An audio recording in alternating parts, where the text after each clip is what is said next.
Oke, selamat bergabung teman-teman di channel saya Borin Vlog, channel yang membahas apapun ya, apapun dan kapanpun. Alhamdulillah ya,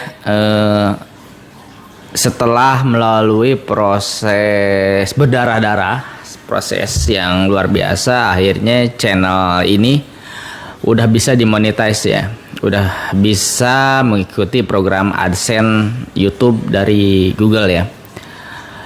Prosesnya seperti yang teman-teman baca di judul, mungkin terhitung cukup pendek ya untuk ukuran orang biasa seperti saya. Prosesnya sekitar 3 bulan, hampir pas 3 bulan ya, 3 bulan lebih berapa hari gitu ya.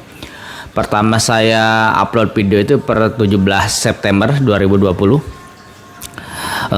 Saat itu ya iseng-iseng aja ya, saya saat itu diundang untuk podcast di salah satu komunitas wartawan di Karawang. Setelah itu saya jadi terinspirasi untuk kembali main YouTube. Biasanya main YouTube sebenarnya dari 7 tahun yang lalu, jadi dari 2011-an 2010, tapi ya dulu cuma upload untuk pengarsipan aja. Saya melihat teman-teman yang lain banyak yang jadi YouTuber atau apa, saya tidak begitu tertarik ya awalnya, tapi lama kelamaan saya juga butuh pengarsipan untuk video-video ya, ini saya udahlah main YouTube.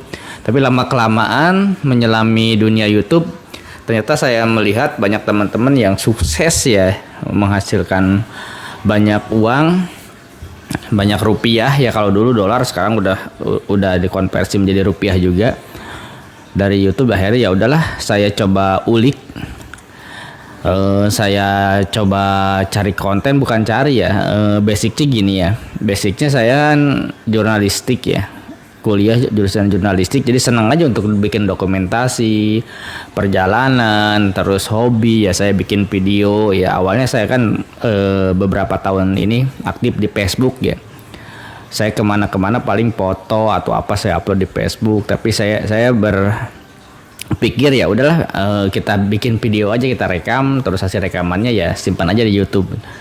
Lama kelamaan, sebulan awal ya hal-hal yang sederhana saya upload, tapi 2 bulan, masuk 2 bulan, terus bulan ketiga saya bikin konten-konten yang lebih serius. Saya beli alat, termasuk alat-alat seperti ini, untuk mengulik seberapa jiwa jurnalistik saya masih ada ya. Karena kuliah jurnalistik, tapi saya sekarang udah berapa tahun, udah 5 tahun kerjanya bukan di jurnalistik ya, sehingga ini penyaluran hobi jurnalistik aja sebenarnya ya, aktualisasi. Tujuannya bukan semata-mata untuk nyari uang atau apa, itu mah efek secara tidak langsung lah. Kalaupun ada rezekinya ya alhamdulillah, kalau gak ada ya saya cuma untuk pengarsipan video aja ya. Seiring waktu, selama 3 bulan itu saya coba konsisten ya, upload video tiap hari ya.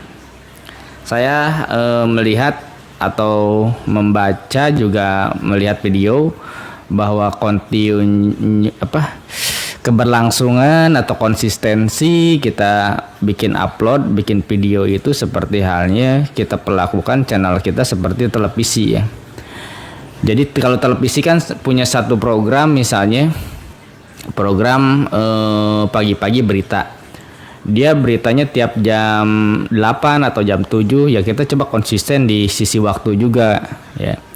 Saya selalu upload video jam 7 pagi ya. Jam 7 pagi saya selalu upload tiap hari, dan itu tidak upload langsung ya, karena saya juga punya kesibukan kerja. Saya selalu memakai setting ini ya, postingan terjadwal ya. Kan bisa di set tuh postingan untuk tanggal berapa, di jam berapa kita bisa set. Saya gunakan fitur itu yang ada di YouTube, sehingga tidak merepotkan harus bangun pagi ataupun pagi-pagi harus mengupload, karena udah tersetting ya. Karena saya juga mencari konten tidak tiap hari. Misalnya ada konten-konten wisata, saya misalnya ada kerjaan ke daerah tertentu, misalnya terakhir ke Bandung ya, ke daerah Pangalengan. Di sana saya ada acara keluarga dalam 2 hari. Di sana memang ada acara keluarga. Selama 2 hari itu saya jalan ke sana ke sini, dan akhirnya dalam satu perjalanan saya dapat sekitar 17 konten. Banyak kan? 17 konten, saya sisi wisatanya, sisi hal-hal menarik di sana. Ada ya 13 konten. Dalam 2 hari itu saya edit hanya dalam waktu berapa jam ya, edit semuanya. Setelah itu saya posting untuk 13 hari ke depan, sehingga 13 hari ke depan postingan di YouTube saya aman ya, tidak perlu cari konten lagi.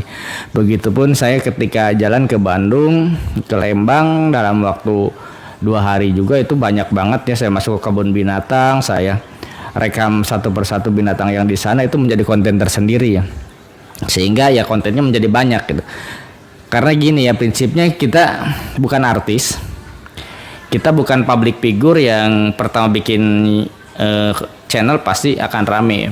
Kita orang biasa ya, kita mainnya kuantitas ya, makin banyak artinya makin cepat kita untuk mendapatkan 4.000 jam tayang, terus 1.000 subscriber ya. Ya kita prinsipnya seperti itu aja, karena saya melihat ada channel-channel artis yang dia video cuma beberapa biji, subscriber langsung ribuan, ratusan ribu, bahkan hingga jutaan dalam waktu singkat. Terus penontonnya banyak karena mereka punya nilai jual gitu, namanya udah gede. Kalau kita sebagai orang-orang biasa yang gak punya nama, mau gak mau kita, kalau teman-teman gak punya kualitas ya kita bicara main kuantitas gitu. Karena memang ada juga teman-teman yang bukan orang terkenal, orang biasa, tapi dia punya kualitas editing, punya kualitas videografi yang bagus, sehingga cepat juga menghasilkan viewer ya. Ya ini pilihan bijak juga ya, saya pikir ya.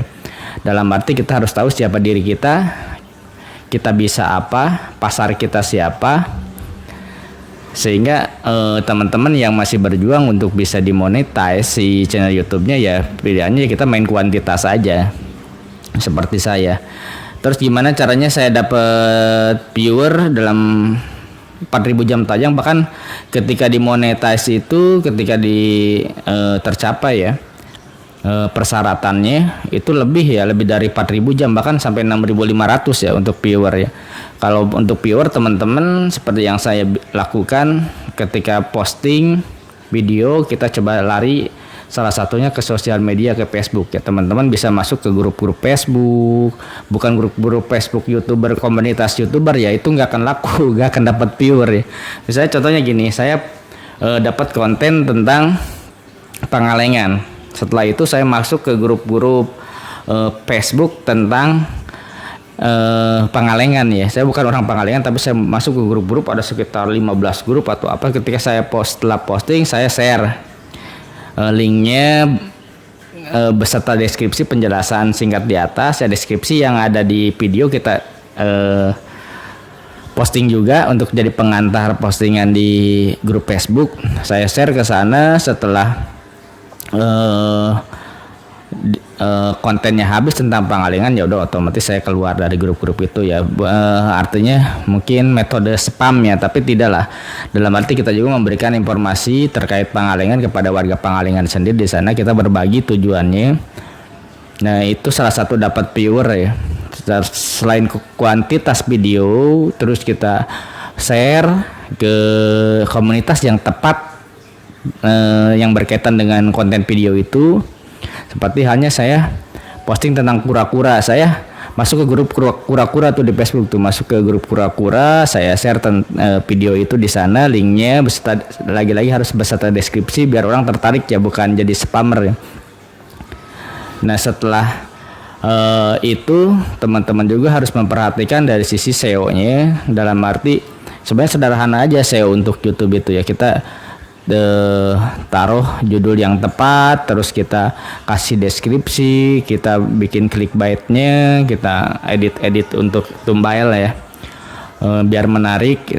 Terus kita juga gunakan fitur-fitur seperti related content ya, di akhir video kan bisa diedit video-video terkait yang bisa dikunjungi sama penonton, kita cantumkan di situ ya. Ya itulah pengalaman ya monetis. Mudah-mudahan ini juga baru, ternyata perjuangan untuk jadi YouTuber yang komersil atau cari uang di YouTube susah juga untuk zaman sekarang. Perjuangannya untuk 1000 subscriber atau 4000 jam tayang itu luar biasa, menyita otak dan harus menggunakan banyak strategi ya. Terus juga gini ya, sebelum saya tutup, 6000 jam tayang itu lebih dulu dibanding 1000 subscriber ya. Saya udah mencapai 4000 jam tayang, tapi subscriber saat itu masih sekitar 600 ya. Waduh, saya berpikir kok susah amat dapat subscriber sekarang ya. Mungkin saking banyaknya youtuber hari ini atau beberapa tahun terakhir, jadi orang untuk subscriber itu pilih-pilih ya. Beda dengan zaman dulu, kita perasaan gampang banget dapat subscriber ya. Nah, salah satu tipsnya untuk dapat subscriber itu teman-teman sembunyikan jumlah subscribernya terlebih dahulu ya. Untuk sampai hari ini juga saya masih sembunyikan karena saat ini masih sekitar 1500-an subscribernya. Sembunyikan, jadi logikanya gini ya. Secara psikologis orang akan mensubscribe channel-channel yang subscribernya udah banyak. Tapi ketika yang masih sedikit, orang mau ragu, ini kok orang lain juga nggak subscribe, kenapa kita harus subscribe gitu. Akhirnya kita sembunyikan, dan itu cukup strategi yang bagus ya. Oke ya, ini udah azan ya. Teman-teman, ini sering aja pengalaman saya untuk memonetize channel YouTube saya. Mudah-mudahan channel ini berkembang. Teman-teman silakan sharing pengalaman masing-masing ya, sehingga kita saling berbagi dan saling menguatkan sesama YouTubers di Indonesia. Oke, assalamualaikum warahmatullahi wabarakatuh.